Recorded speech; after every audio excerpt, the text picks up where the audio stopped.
눈으로 세상 사람들을 바라봅시다. 그런 주제로 말씀을 전하겠습니다. 누구의 눈으로 보자고요? 하나님의 눈으로. 우리 세상 사람들을 보는데 하나님의 눈으로 볼 수 있어야 됩니다.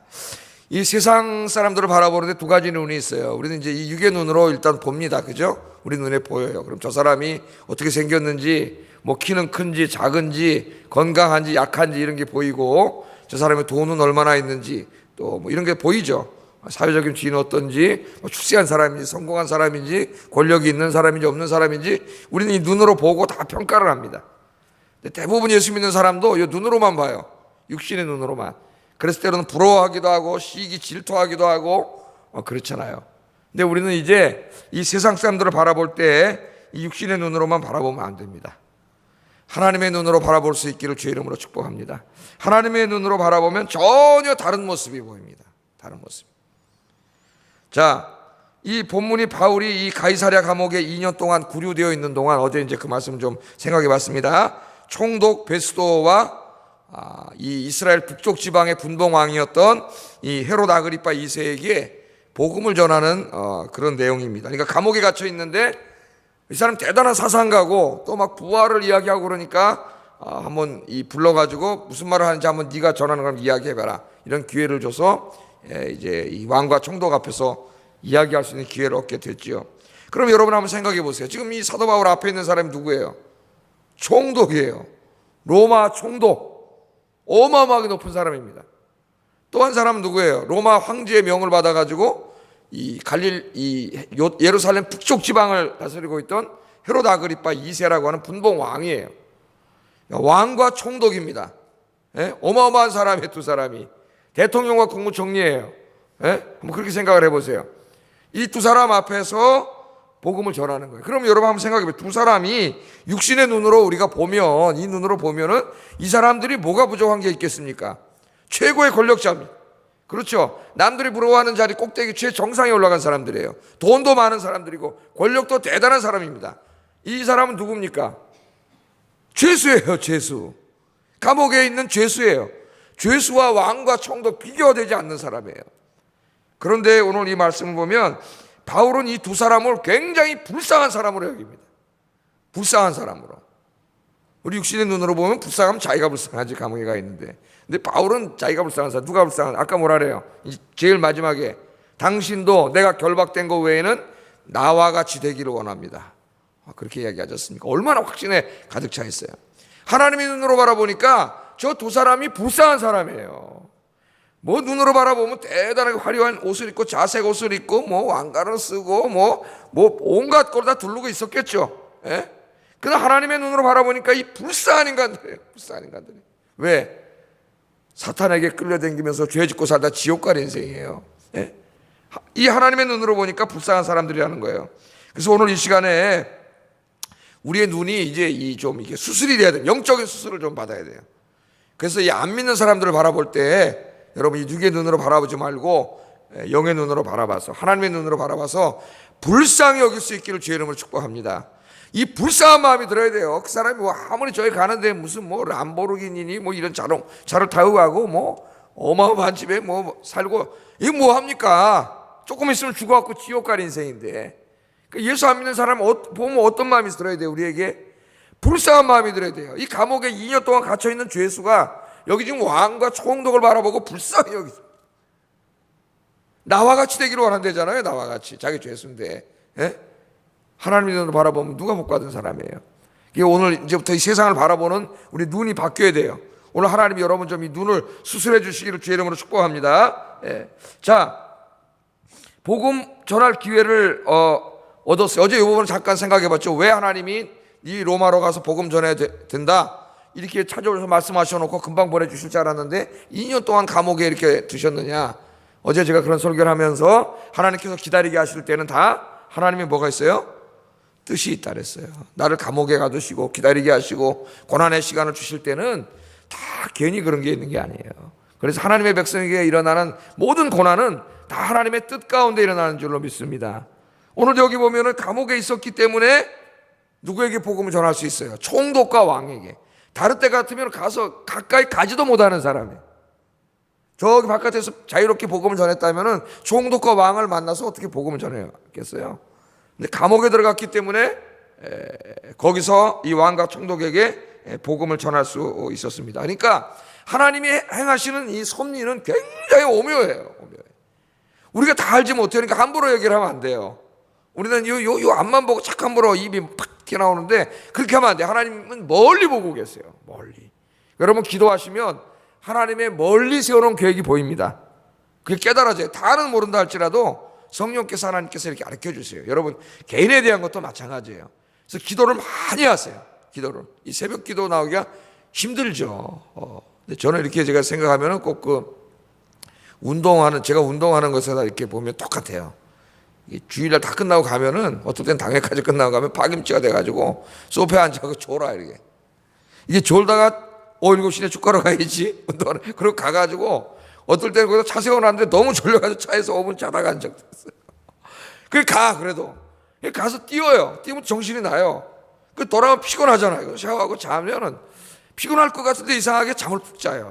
짧게 자더라도 운동을 하고 왔으니까. 새벽에 일어나면 몸이 더 거뜬하고 일주일 동안 몸이 건강해. 필요한 것 같은데 건강해요. 나는 새벽 기도가 그렇다고 생각합니다. 이게 나오기 얼마나 힘들어요, 여러분. 힘드시잖아요. 그죠? 또 습관이 안 된 사람은 더 힘들어요. 하루가 막 몽롱몽롱하고 새벽 기도 안 하다가 2주만 이렇게 나오는 분들은 정말 이 2주가 막 진짜 회사 가면 뱅뱅 돌고 두통까지 와요. 골 아프고. 죄다 경험해봐서 알죠. 두통이 막 오고 이걸 이제 극복해내면은 나중에 괜찮은데 막 골이 뻑뻑 아파가지고 사실 월요일 화요일보다 수요일 날 오면 많은 사람이 안 나와요. 오늘 수요일까지 나오신 여러분은 정말 믿음이 대단하신 분입니다. 할렐루야. 작심 며칠이에요? 작심 3일인데 이 3일을 극복했어요, 이제 여러분. 이야, 이러면 인생에 엄청난 변화가 일어난 거예요. 요번 정말 이 고난주간 새벽 기도 때는 여러분 꼭 주님 만나고 응답 받으시기를 주의 이름으로 축복합니다. 예. 자, 하나님의 섭리는 하여튼 정말 묘해요. 하나님 신기해요. 그래서 이사야가 뭐라 그랬어요? 하나님 하늘에 계시고 우리는 땅에 있어요. 하나님 하늘에 계시니까 넓게 끝까지 다 보여요. 우리 인생이 태어나서 죽을 때까지 하나님 앞에는 평면이에요. 하나로 보여요. 왜? 거기는 시간이 있는 데가 아니에요. 영원한 세계예요. 우리는 시간 질서 속에 사니까 시간은 흘러가. 우리는 오지 않은 시간은 몰라요. 나 하나님 앞에는 다 평면이에요. 하나님 그냥 이렇게 보는 거예요. 똑같아. 오늘이나 내가 100살 돼서 죽을 때는 하나님 앞에는 똑같아요. 1000년이 하루 같고 하루가 1000년 같아요. 하나님 앞에. 우리는 시간 속에 살기 때문에 그게 안 되죠. 10분 후를 모르고 20분 후를 몰라요. 우리는. 예? 그러니까 하나님의 이 섭리가 우리 인생을 향해서도 이루어지는데 그거 조금 있으면 하나님이 정말 좋은 걸 주시는데 그거 모르고 불평하고 불만하고 그런단 말이에요. 이게 얼마나 오묘한 섭리입니까? 여러분, 이런 게 우리 한국 교회사도 읽다 보면 많아요. 어떤 사람들이 옛날에 그 조선시대 때 이제 조선 말에 이렇게 막 선교가 아직 언더우드가 정식으로 들어오기 전입니다. 로스라고 하는 선교사가 저 만주 쪽에 와가지고 복음을 전하고 막 조선에 들어오려고 그러면서 성경을 막 쪽성경을 번역할 때예요. 지금 이제 우리 성경 그 성경이 아니고 존 로스 선교사가 번역한 쪽성경들이 보관돼 있어요. 아마 숭실대학 박물관 이런 데가 보관돼 있을 거예요. 근데 이걸 번역할 수가 있어야지. 근데 어떤 일이 벌어지냐면 소금 장수들이 말이죠. 우리나라에서 소금을 신고 이렇게 장사하려고 중국과 장사를 배 타고 가다가 풍랑을 만나요. 그래가지고 배가 다 가라앉고 소금 불에 빠지면 어떻게 돼요? 다 없어지고 알거지가 돼가지고 중국에 간신히 떨어져가지고 오지도 못하고 가지도 못하고 그렇게 살다가 거기서 존 로스 선교사를 만나. 그래 로스 선교사가 돈 조금씩 주면서 한글을 배우고 그 사람들을 도움을 받아가지고 한글로 성경을 번역해요. 할렐루야. 그 글을 한국 교회사 책을 통해서 읽으면서 야 정말 기가 막히다. 그 이 사람들도 거기 가서 존 로스 만나서 예수 믿게 되고 구원받고 성경 번역하는 데 도움이 되고 그랬잖아요. 왜 그랬어요? 소금이 풍랑을 만나고 바다에다 빠져버렸어요. 그 망한 거 아닙니까 여러분? 쫄딱 망한 거예요. 사업하다가. 그런데 그 놀라운 하나님의 섭리가 거기 있단 말이에요. 그러니까 이런 일들이 막 벌어져요. 그러니까 믿음의 세계 안에서는 하나님의 오묘한 섭리가 막 벌어져요. 막 벌어져. 여기도 그래서 복음을 전하는 역사가 일어나고 여러분을 향하여 하나님 놀라운 섭리를 가지고 계시는데 여러분들 감사하세요. 하나님 뭔 일을 준비하고 계시는지 모른다니까. 뭔 일을 어떻게 하시는지 알고 어떻게만 함부로 얘기해요. 하나님 우리 선을 위해서 준비하고 계시는데 늘 범사에 감사하시기를 주의 이름으로 축복합니다. 감사해 보세요. 하나님의 역사가 일어나요. 자, 이 바울이 얘기하라고 그러니까 얘기를 하는데 담대합니다. 8절 한번 읽어보세요. 8절. 8절 같이 여러분 저 성경의 8절 읽어보겠습니다. 시작.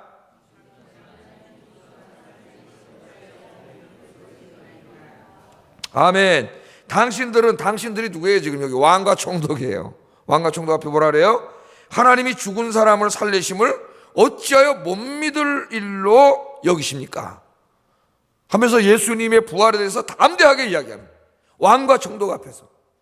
예? 그 당시 최고의 권력자여 지식인이요 이런 두 사람 앞에서 여러분 우리 부활에 대해서 얘기도 못하잖아요. 나가서 부끄러워가지고 누가 이거 믿을까? 이런 생각하면서 예수님 부활하셨으면 당신도 부활합니다. 여러분 얼마나 얘기하세요? 왕과 총독을 앉혀놓고 당신들은 어떻게 하나님이 죽은 자 가운데서 사람을 살리실 일을 그거를 믿지 못하십니까? 담대하게 이야기해요. 바울은 그러니까 확신에 가득 찬 사람이에요. 확신에. 그러니까 여러분이 믿는 신앙에 대해서 확신에 가득 차기를 주의 이름으로 축복합니다. 확신하지 않으면 이렇게 얘기할 수 없어요. 부끄러워가지고. 자기도 확신하지 못해 사실은. 맨날 교회 오면 부활에 대해서 듣고 뭐 십자가의 죄사하면서 듣고 그러지만은 정말 바울처럼 이게 완전히 진실이고 이 진리인 걸 확신하면은 이야기하지 않을 수가 없어요. 담대하게 사도 바울이 이야기하지 않습니까? 여러분 부활을 믿는다는 게 뭐예요? 예수님이 하나님의 아들 구세주이심을 믿는다는 것이고 영원한 생명이 있음을 믿고 천국과 지옥이 있음을 믿는 겁니다. 그래서 이 앞장에서 베스도 앞에 총독이 누구예요? 벨릭스가 자기 아내 두루실라와 함께 바울을 청해갖고 한번 우리를 전해봐라. 복음을 전해라. 그래서 이야기했죠. 그때 뭐 했어요? 담대히 설교했어요. 심판에 대해서 설교했어요. 사도 바울이 총독 앞에서 예수 믿고 구원받아야 됩니다. 의에 대해서 설교하고 절제에 대해서 기독교 윤리에 대해서 당신이 권력을 남용하고 이렇게 살면 안 됩니다. 이렇게 음탕하게 살면 안 됩니다. 얘기하고 그렇게 살면 하나님의 심판이 있습니다. 담대하게 설교를 했잖아요. 그랬더니 이 말을 듣고 벨릭스가 어떻게 했다고요? 성경 뭐라고요? 두려워했다 그랬습니다. 두려워가지고 다음에 내가 너를 또 부르리라.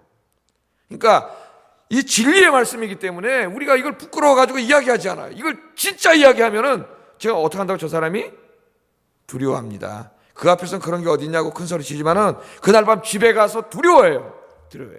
그 예수 믿고 나중에 구원받은 사람 간증하는 것들은 그런 얘기 하잖아요. 어떤 사람이 전도했는데 지옥에 대해서 얘기했는데 집에 갔는데 계속 지옥이 생각나고 꿈만 꾸면 지옥이 나오고 그래갖고 예수 믿게 됐대잖아요. 그러니까 여러분 이 복음은 담대하게 이야기하세요. 담대하게 이야기하려면 바울처럼 확신이 있어야 돼. 확신이. 내가 주님 만난 확신이 있어야 돼요. 여러분 먼저 여러분의 기도하세요. 내가 이 확신 속에 흔들리지 않게 하시고 담대하게 전할 수 있도록 인도하여 주시옵소서. 여러분 이제는 기도할 때 좀 이런 부분들을 위해서 기도해야 됩니다. 나의 믿음의 이 부분들을 위해서 여러분 기도해야 돼요. 그래서 바울은 전한 거예요. 왜? 두 사람 눈으로 볼 때는 왕이고 총독이고 대단한 사람이지만 바울이 영적으로 딱 보니까 누가 그 사람도 지배하고 있어요. 악한 영이 사탄에게 딱 사로잡혀 있어요. 사탄의 노예야. 그게 보여야 돼요. 사탄에게 끌려다니면서 죄 짓고 살아요. 좀 있으면 지옥 갈 인생들이에요. 제일 불쌍한 놈들이에요. 권력자지만은 끝까지 이렇게 보는데 그 권력의 외피 속에 숨어갖고 대단한 것 같지만 속으로는 무서워하고 두려워하는 자들이에요. 그래서 사도 바울이 고린도후서 5장 16절에 우리가 이제부터는 어떤 사람도 육신을 따라 알지 아니하노라. 아멘. 예수 믿은다면은 이제는 육신의 기준으로 사람 절대 보지 않아요. 사도 바울이 그 안에 보면 그 무서워서 벌벌 떠는 사람이 있어요. 여러분 그 사도 바울이 유럽 여행 갈 때도 한번 생각해 보세요. 마케도니아 아시아에서 계속 전도하려고 그러니까 꿈에 뭐가 나타났어요? 마케도니아 사람이 환상 중에 나타나가지고 우리를 와서 도와주세요 그러잖아요. 육신의 눈으로 볼 때 마케도니아 그쪽은 그러니까 그리스 북쪽 사람들 똑똑한 사람들이에요. 특별히 마케도니아에 있는 빌립보 지역에 있는 사람들은 로마 퇴역군인들이에요. 로마인들이에요. 돈도 많고 권력도 있고 이런 사람들이에요. 겉으로 볼 때는 화려하고 잘 살고 그런 사람들이에요. 아무 부족함이 없는 사람들이에요. 근데 영적 눈으로 보니까 우리를 와서 살려주세요. 그래서 살려주세요. 밤에는 무서워서 잠을 못 자고 조금만 배 아파도 내가 혹시 안 걸려서 죽지 않을까 벌벌 떠는 불쌍한 인간들이라. 아세요? 세상 사람들이 이호령 선생이 책을 읽으니까 그러지 않습니까? 무신론자들이 글을 쓸 때나 바깥에서 인터뷰할 때나 이런 데서 강연할 때는 무신론에 대해서 강변하고 똑똑한 척하지만은 밤에 가서는 무서워서 잠도 못 든다잖아요. 두려워서. 자기가 그랬대잖아요. 자기가. 실제로 좀 그런다는 거예요. 여러분 그게 사실 여러분 전도하면은 그런 게 어디냐 그러지만은 여러분 얘기하세요. 지옥에 대해서 이야기하고 천국에 대해서 이야기하세요. 집에 가서 그게 자꾸 생각나가지고 두려워요. 그게 인간이에요. 인간. 불쌍한 사람들이에요. 불쌍한 사람들. 예수 믿는 사람과 우리가 하나님의 눈으로 보면 이 세상에 두 사람밖에 없어요. 예수 믿는 사람과 예수 믿지 않는 사람, 성령의 인도함을 받는 사람과 마귀에게 끌려다니는 사람, 하나님의 의를 하는 사람과 죄 짓고 사는 사람, 천국 갈 사람과 지옥 갈 사람, 딱 이거밖에 없어요. 두 사람. 여러분, 이게 보입니까? 보여야 돼요. 보이시기를 주의 이름으로 축복합니다. 기도하세요. 내 이제 이 육신의 눈으로만 바라보고 어떨 때는 세상 사람을 부러워해. 저 사람 돈도 많고 성공하고 출세하고. 그럼 뭐예요? 도대체 이 사람이 예수 믿는 거예요? 교회만 왔다 갔다 하는 거예요. 몇십 년 다녀도. 이제 기도해가지고 여러분 바울의 눈으로 보면은 그 사람들이 불쌍한 사람들이에요. 바울은 자기 감옥에서 2년 동안 갇혀있는 죄수 주제에 2년 동안 감옥에 있었으니 얼마나 초라했겠어요. 지금 감옥도 아닙니다. 옛날 감옥은 그냥 그 토굴 속에 2년 동안 있었는데 그 총독과 왕 앞에 나와가지고 여러분 얼마나 믿음이 대단한 사람, 그 사람들이 불쌍히. 자기가 불쌍하지 않아요. 당신들도 내가 묶인 거 외에는 나와 같은 사람이 되기를 원합니다. 나와 같이 복된 사람이 되기를 원합니다. 여러분 그렇게 이야기할 수 있는 여러분 되기를 주의 이름으로 축복합니다.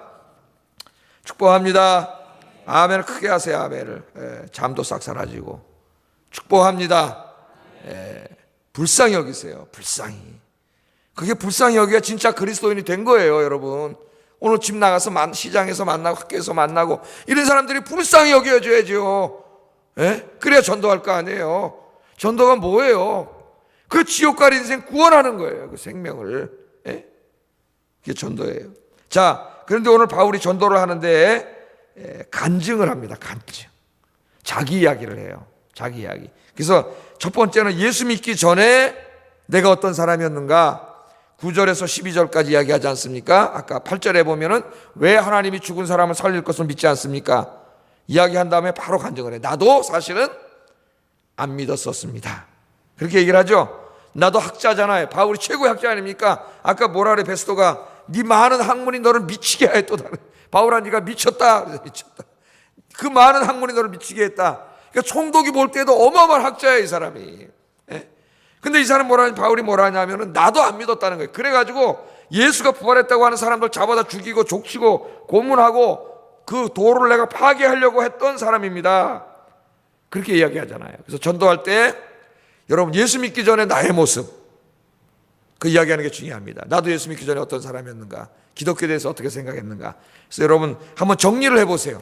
정리를 누구에게 이야기할 때 바울처럼 간단하게 그러나 강력하게 이야기할 수 있도록 한 20초 정도 15초 20초 얘기할 수 있을 정도로 예수 믿기 전에 자기의 모습을 간단히 한번 해보세요. 그럼 이렇게 읽어보면 우리 신현식 집사님은 이게 분명한 사람이기 때문에 금방 얘기할 거예요.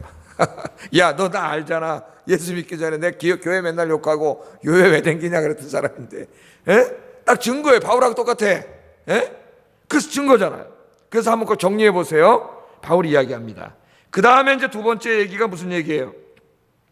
예수님을 믿은 이야기예요. 예수님께서 내 인생에 어떻게 찾아오셨는가. 그러니까 바울은 굉장히 드라마틱하게 찾아왔습니다. 예수님. 이 사람 그냥은 안 믿을 사람이기 때문에 또 막 교인들 잡아 죽이려고 막 다마스커스로 가는데 어떻게 했어요? 부활하신 예수님이 찾아오셨어요. 직접 환상 중에 찾아오셨어요. 바울아 바울아 사울아 사울아 그랬죠. 네가 어찌하여 나를 핍박하느냐. 오늘 그 얘기를 합니다. 주님이 찾아오셨던 이야기를 해요. 여러분 인생에는 어떻게 찾아오셨습니까? 바울은 굉장히 신비하게 찾아왔어요. 그런데 모든 사람에게 주님이 신비하게 찾아오는 건 아닙니다. 그죠? 저는 가만히 보면 어렸을 때 교회 다니다가 가랑비에 이렇게 옷 젖듯이 교회 가서 자꾸 선생님과 전사의 말씀 들으면서 자연스럽게 어느 날 나도 알지 못하게 주님을 만나고 믿음이 생긴 케이스예요. 저는. 그래서 제자훈련할 때 제가 다 물어봐요. 한 사람 한 사람. 예수 믿기 전에 자기의 모습과 어떻게 주님이 찾아오셨는지. 그럼 참 은혜로운 이야기가 많이 나옵니다. 어떤 사람은 굉장히 자기가 느낄 정도로 또렷한 체험 속에 찾아온 분이 있어요. 어떤 분은 막 고등학교 때 그 수련회 갔는데 수련회에서 막 기도하다가 주님이 그때 찾아와가지고 거기서 주님을 만나고 그때부터 자기가 변화돼서 엄마 아버지에게 복음 전하고 막 이렇게 한 분도 있고. 그러니까 어떤 분에게는 굉장히 뚜렷하게 주님이 찾아오신 분이 있어요. 제가 성결교회 다닐 때는 거기는 대충 막 진짜 막 아뜨거 하면서 굴른 사람이 많더라고 보니까. 주님이 찾아오셔가지고 어느 날 성령 역사하시는데 너무 뜨거워가지고 아이고 뜨거워 그렇게 하셨다는 거예요. 하여튼 다양하게 찾아옵니다. 그러나 주님께서 여러분 인생에 찾아오셨기 때문에 여러분 예수 믿고 구원받게 된 줄로 믿습니다. 천국 백성이 됐어요.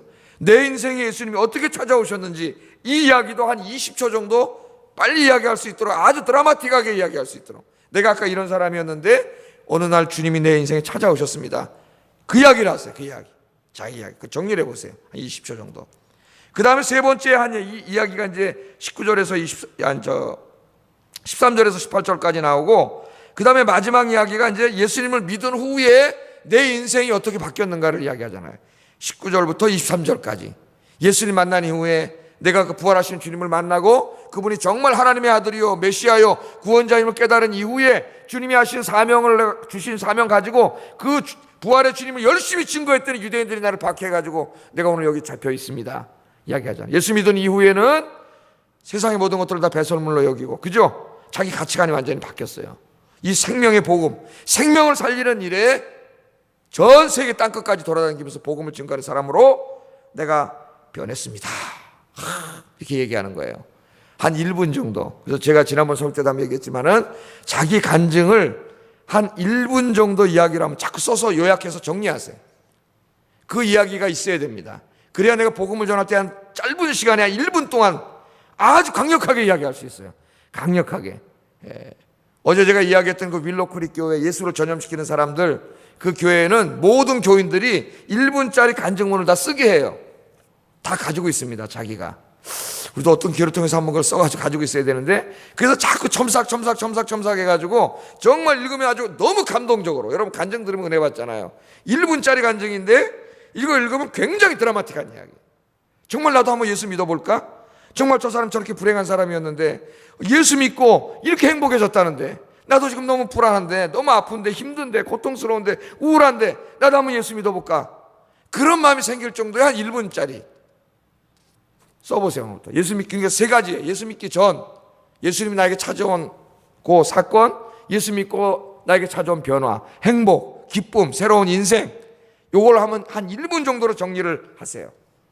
그래서 그것을 다 외워가지고 이때가 시장 가다가 뭐 옆집 아줌마 만날 때나 등산 가다가 아저씨 만날 때나 뭐 하여튼 만날 때 이런저런 뭐 하면 뭐예요? 고향 얘기야. 고향이 어디세요? 뭐 어느 학교 나왔어요? 뭐 그러다가 보면 조금 가다 보면 이제 뭐 아우 힘든 일 얘기하고 그럴 때 힘드세요?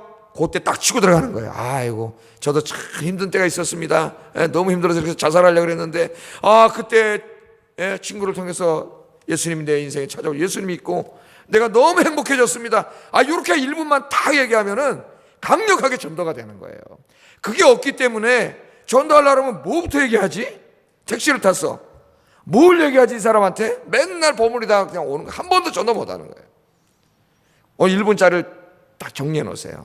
그 윌로크릭 교회 모든 성도는 1분짜리를 다 정리하게 돼 있어요. 다 정리해가지고 외우고 첨삭박 다 정리해가지고, 오늘 바울처럼 그게 왕이든 총독이든 누구든 어디서 만난 사람이 1분입니다. 1분. 여러분 그 생명을 지금 주님이 만나게 하신 거예요. 만나게 하실 때는 구원하라고 만나게 하신 거예요. 내버려두면 지옥 갈 인생이에요. 여러분 물에 빠져 죽고 있는데 건져줘야 될 거 아니에요. 손만 내밀면 올릴 수 있는데 귀찮아가지고 안 올리고 빠져 죽게 내버려두는 거랑 똑같은 거예요. 전도 안 하는 거는. 오늘도 나가서 만납니다. 동네에 가서, 시장에 가서, 직장에 가서, 학교에 가서 만나는 사람들에게 바울처럼 복음 전하는 여러분 되시기를 주의 이름으로 축복합니다. 사도 바울이 부활에 대해서 전도했더니 이 총독이 뭐라냐면, 야 바울아, 내가 너를 보니까 당신은 학문이 출중한 학자인데 이 학문이 당신을 미치게 했군요. 미치게 했군요. 그러니까 바울이 뭐라 그래요? 내가 미친 것이 아니라 내가 미친 것이 정상적인 이야기를 하고 있습니다. 정상적인 이야기를 하고 있습니다. 감자기잖아요. 이 아그리빠 왕은 뭐라 그래요? 바울아, 네가 적은 말로 나를 그리스도인이 되게 하려고 하느냐? 그렇게 얘기하잖아요. 그랬더니 바울이 뭐라 그래요? 왕이여, 말이 적든 많든 그게 중요한 게 아니라, 내가 이렇게 결박돼서 죄수로 감옥에 고생하는 거, 이거 외에는 당신도 나와 같이 되기를 원합니다. 그 안타까운 마음 있지 않습니까? 그 왕 끝까지는 총독 그 뭐라고? 그러나 보이는데요, 저 사람이 지금 마귀가 뒤집어 씌워가지고 지금 겉으로는 왕이지만 지옥 가는 게 보이는데 너무 안타까운데 하나님이 전하라고 하는데, 이 확신과 뜨거운 마음이 오늘 여러분 마음속에, 저의 마음속에 회복되기를 주의 이름으로 축복합니다. 기도하겠습니다. 오늘 두 가지를 위해서 기도하겠습니다. 하나님, 내 눈을 수술해 주세요. 오늘부터. 그래서 육신의 눈으로만 아니라 하나님의 눈으로 저 불쌍한 세상 사람들을 보고 불쌍히 여기는 마음을 주세요. 이거 첫째 간절히 기도하세요. 이 주제 가지고. 두 번째, 바울처럼 내 인생에 찾아온 예수님, 내가 만난 예수님을 나의 삶을 통해서 강력하게 간증하며 전도할 수 있게 해주세요. 같이 기도하겠습니다. 사랑하신 아버지 하나님, 감사합니다. 오늘도 이 사순